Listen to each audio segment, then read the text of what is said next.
vou agora passar a palavra à nossa colega, minha colega da FGV, minha amiga, a professora Andréa Salles, consultora da FEComércio, contabilista, advogada. Isso permite uma visão realmente multidisciplinar, né, do projeto, para nos falar um pouco sobre esses mecanismos de aprovação, de rejeição dos planos de renegociação especial judicial. E eu gostaria que Vossa Excelência, se possível, comentasse, e aí agora já quase com uma sugestão, a possibilidade de inserção de uma audiência especial em caso de rejeição do plano após as objeções dos credores. Eu sempre defendi isso, eu sempre estive ávido de pegar um processo de recuperação extrajudicial para poder colocar isso, ou um de recuperação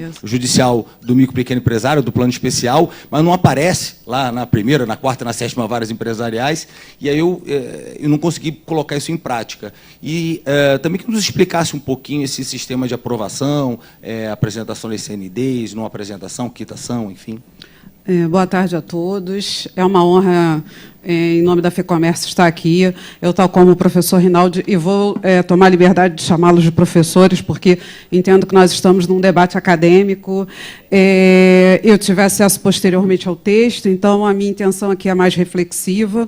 Como o Leonardo colocou, eu tenho uma atuação na advocacia e um atendimento muito próximo a pequenas empresas, faz parte do meu dia a dia, da minha rotina, e tal como o professor também ressaltou, é muito comum uma proximidade quase que familiar entre o advogado, o contabilista e esse pequeno empresário. Ele não tem grande suporte de gestão quando ele tem crise, então é o advogado e o contador esse primeiro contato, na prática até o contador. E aí, às vezes, a solução ali é direcionada à advocacia.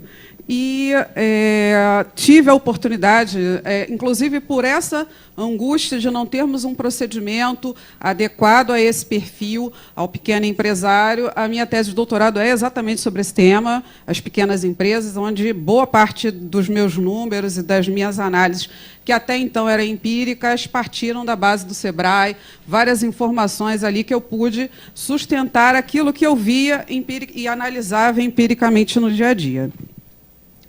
Fiz alguns apontamentos, e até para não ser repetitiva, algumas questões já foram abordadas anteriormente. Tal como colocou o professor Márcio no primeiro painel, a gente vê materializado o artigo 179 da Constituição nessa proposta de alteração ao projeto. Me pareceu bastante adequado àquilo que eu raciocinava como novo procedimento para essas crises. Então, eu sempre fui partidária da desjudicialização desse procedimento, que tem um formato mais parecido com a recuperação extrajudicial. Então, eu acho que a gente consegue vislumbrar linhas também de um direito insolvencial moderno, trazendo questões que ficaram de fora da reforma da 14.112. Então, nós vemos aqui primeiro tratamento que, materializado numa lei, vai trazer um tratamento para o ente econômico, não apenas mais a pessoa do empresário. Então, a gente vê um alargamento. Também, no painel anterior, foi dito que o texto já está pronto. Se tivermos que fazer alguma alteração, já são detalhes. Eu acho que a discussão já está posta. E, talvez, assim, para mim, os 3 principais pontos de discussão que vieram com esse projeto são esse tratamento mais abrangente para outros entes econômicos, não apenas os entes empresariais. Eu acho que era uma discussão que a gente já vem analisando, né? O Leonardo já participou aí de uma recuperação judicial de associação, nós vimos outras no país. Na sexta-feira, eu vi uma decisão dando um tratamento diferenciado à remuneração do administrador judicial como crédito absoluto numa falência, num julgamento lá de São Paulo. Então, a gente já vê essa lei tendo algumas mutações muito rápidas, como o Leonardo colocou. Eu acho que o direito, principalmente nessa área, tem caminhado muito rápido. Uma outra discussão que a gente até comentou um tratamento da sessão fiduciária, que tem lá na parte geral, transitória, tem um artigo, se não me engano, como eu não decorei o projeto inteiro, porque, digamos que também recebi para essa análise do Congresso, e, principalmente, acima de tudo, uma proximidade maior com o perfil do pequeno empresário. Ouso discordar um pouco do professor Márcio em relação à questão da suspensão das obrigações dos garantes. Por quê? Como é esse atendimento no dia a dia da advocacia do pequeno empresário? E isso vem também nos números do SEBRAE, a maioria esmagadora dos quadros sociais são de parentes. Então, é marido e mulher, é filho e pai. E quando ele vai tratar esse endividamento, uma das grandes inseguranças que ele tem é que ele está endividando a família dele. É o filho dele que está ali, é a cunhada, é o irmão, é o primo, é o genro. Então, há uma angústia muito grande no tratamento dessa obrigação, que está umbilicalmente ligada. Toda vez que ele vai pegar dinheiro no banco, ele vai precisar apresentar essa garantia. Eu acho que andou bem também a legislação, essa proposta, em relação ao empregado. Não é o empregado que ele não vai ver, é o empregado que vai estar lá junto com ele no chão de fábrica. É uma pessoa que, às vezes, trabalha com ele há 10, 20, 30 anos. Eu acompanhei um cliente que tinha uma empresa de muitos anos, 20 e poucos anos, e um pouco antes da pandemia ele encerrou os negócios, sem poder utilizar de algum procedimento. E é uma angústia muito grande você ver uma pessoa que esteve no seu dia a dia durante 20 anos, você ter que findar aquele contrato de trabalho sem um mínimo de tratamento adequado. Então, é uma pessoa que vai com ele para o churrasco no final de semana, é um tratamento muito diferente. Nós não podemos trazer o mesmo regramento. Então, eu entendo que, nesse aspecto, a suspensão ela é bem-vinda. Ela pode ser, de repente, reamoldada, mas eu acho que ela é necessária, senão nós não vamos conseguir sanar o problema. Ele não vai procurar o procedimento, porque ele não vai conseguir resolver o que mais traz de temoridade a ele no dia a dia, que é o endividamento da família dele. Então, eu entendo que, nesse aspecto, andou bem. A questão do custo, comparado ao procedimento judicializado, e exatamente por isso o Leonardo não vê esse procedimento. Um segundo bate-papo que a gente tem com um cliente, quando ele vai nos procurar, é o custo, e o endividamento dele é baixo para o custo e para o risco do judiciário. Uma outra questão que a gente tem, quando ele vai judicializar a questão, e, por isso, o tratamento do pedido é muito diferente de uma empresa grande, porque ele vai ficar sem crédito. Ele não tem a moeda de barganha de uma grande empresa que ele possa dizer, não, eu vou fazer a diferença para você. Isso não acontece.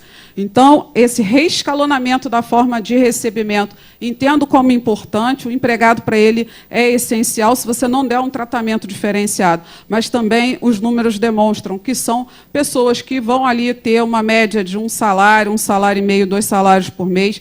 Então, eu entendo que essa readequação da classe de credores ela é importante.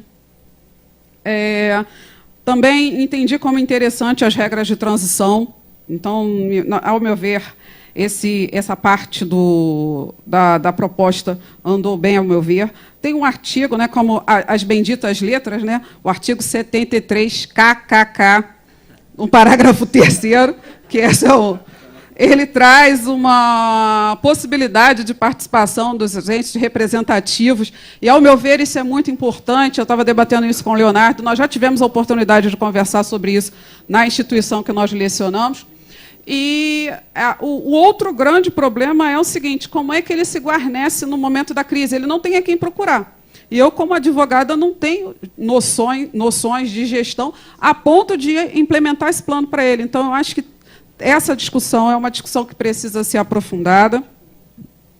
Em relação à diminuição do tempo para que o requerente possa pleitear o procedimento, que diminuiu para 1 ano, eu entendo relevante.